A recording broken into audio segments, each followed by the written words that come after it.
ನನ್ನ ಜೀವನದಲ್ಲಿ ಎಲ್ಲ ಇದೆ ಆದ್ರೇನು ಏನೂ ಇಲ್ಲ ಅಂತ ನಿಮ್ಗೆ ಅನಿಸ್ತಾ ಇದೆಯಾ? ಬಾಡಿ ತುಂಬ ರೆಸ್ಟ್ಲೆಸ್ ಆಗಿದೆಯಾ? ಮನಿ ಮೇಲೆ ದುಡ್ಡದ ಮೇಲೆ ತುಂಬ ಆ್ಯಂಗ್ಸೈಟಿ ಬರ್ತಾ ಇದೆಯಾ?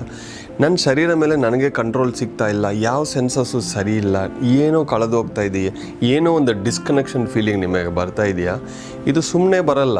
ಇದೆಲ್ಲದಕ್ಕೆ ಮುಖ್ಯ ಕಾರಣ ನಮ್ಮ ಬೇಸ್ ಚಕ್ರ ಅಂತೀವಿ, ಮೂಲಾದ್ವಾರ ಅಂದರೆ ಬೆನ್ನು ಕೆಳಗೆ ಇರುತ್ತೆ ಫಸ್ಟ್ ಚಕ್ರ. ಇಲ್ಲಿ ಬ್ಲಾಕೇಜ್ ಇದ್ದರೆ ಮಾತ್ರ ಈ ಥರ ಭಾವನೆಗಳು, ಈ ಥರ ಆಲೋಚನೆಗಳು, ಈ ಥರ ಸ್ಟಕ್ ಆಗಿರೋ ಒಂದು ಫೀಲಿಂಗ್ಸ್ ಬರ್ತಾ ಇರುತ್ತೆ. ಆರೋಹ ಸ್ಪೇಸಲ್ಲಿ ಯಾರೇ ಬಂದರೂ ನಾವು ಫಸ್ಟು ಧ್ಯಾನವನ್ನು ಹೇಳಿಕೊಟ್ಟು ಅಲ್ಲಿ ಧ್ಯಾನವನ್ನೇ ಮಾಡಿಸ್ತೀವಿ. ಎರಡನೇದು ಅವರು ಚಕ್ರಸನ್ನು ಸ್ಕ್ಯಾನ್ ಮಾಡಿ ಆ ರಿಪೋರ್ಟನ್ನು ತಗೊಂಡು ಅದರೊಳಗೆ ಎಲ್ಲಿ ಅವರು ಸಿಕ್ಕಾಕೊಂಡಿರೋ ಅನ್ನೋದು ರೂಟ್ ಕಾಸ್ ಅನಾಲಿಸಿಸ್ ಮಾಡ್ತೀವಿ.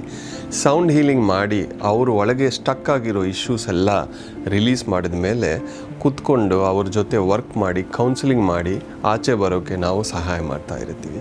ಈ ಥರ ನಿಮ್ಮ ಒಳಗೆ ಏನಾದರೂ ಸ್ಟಕ್ ಆಗಿರೋ ಫೀಲಿಂಗು, ಭಯಗಳು, ಡಿಸ್ಕನೆಕ್ಟ್ ಫೀಲಿಂಗ್ಸು ಏನಾಗ್ತಾಯಿದೆ ಅಂತ ಅರ್ಥ ಆಗಿಲ್ಲ ಅಂದರೆ ನೀವು ಆರೋಹ ಸ್ಪೇಸ್ಗೆ ಬರ್ಬೋದು. ನಿಮಗೆ ಹೆಲ್ಪ್ ಬೇಕು ಅಂದರೆ ಕಮೆಂಟಲ್ಲಿ ಹೆಲ್ಪ್ ಅಂತ ಹಾಕಿ ನಿಮಗೆ DM ಅಲ್ಲಿ ಎಲ್ಲ ಡೀಟೇಲ್ಸ್ ನಾವು ಕಳಿಸ್ತೀವಿ.